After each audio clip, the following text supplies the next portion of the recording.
প্রকাশ্যে জিজ্ঞাসা করে দেখবেন যে তারা কতটুকু ভালো আছে। তারা বলবে স্পষ্ট যে স্যার আমরা ভালো নাই। কেন ভালো নাই? যে আজ 11 বছর হলো আমাদের কোনো বেতনের পরিবর্তন আসছে না।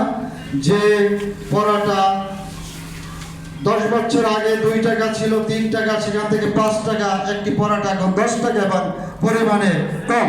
এইভাবে প্রত্যেকটি দ্রব্যমূল্যের বাজার আমাদের ক্রয় ক্ষমতার বাইরে। অতএব এবং একজন ডাক্তার দেখাতে গেলে তার ভিজিট হয়েছে সর্বনিম্ন দেখা যায় 1000 টাকা, 2000 টাকা, 1500 টাকা। এরপর ওষুধ পানি, অনেকে ধুকে মারা যাচ্ছে, চিকিৎসা হচ্ছে না। যেমন পঞ্চগড় থেকে যদি আমাদের একজন সহকর্মী তার বাবা মা অসুস্থ হয়, সে প্রথমেই চিন্তা করে ঢাকা গিয়ে তার বাবা মাকে বা তার ছেলেকে, তার মেয়েকে বা স্ত্রীকে সে চিকিৎসা করে সে আবার দিনাজপুর, পঞ্চগড় বা সে বরগুনা ফিরে যেতে পারবে কিনা।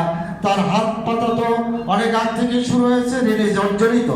তাই এভাবে দেখা যায় যে সামান্য ওষুধের বা চিকিৎসার অভাবে অনেক কর্মচারী, আমাদের সহযোদ্ধা, অনেক ফ্যামিলি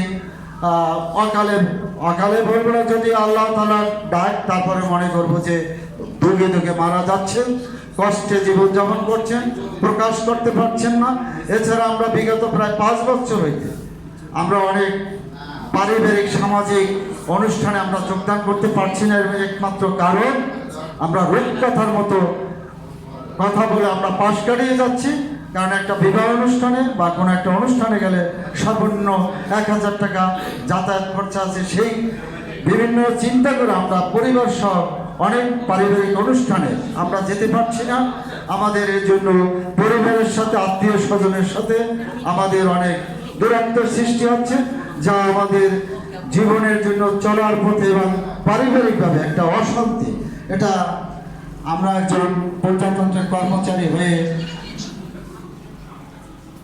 দেশ স্বাধীনের 54 বছরের এই পর্যায়ে এসে আমাদের এই কথা বলতে হবে, যা আমাদের জন্য খুবই দুঃখজনক।